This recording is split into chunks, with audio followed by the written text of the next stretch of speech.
That's me, Jim. I'm a reporter at the Oregonian. When I'm not waking up at 5 a.m. to cover the news, you can find me rising even earlier than that to catch the first glimpse of sunrise.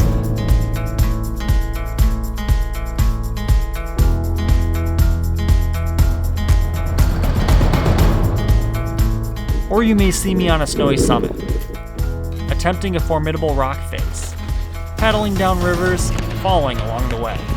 Right behind us at sunrise here, just below Crater Rock. Frank looks freezing.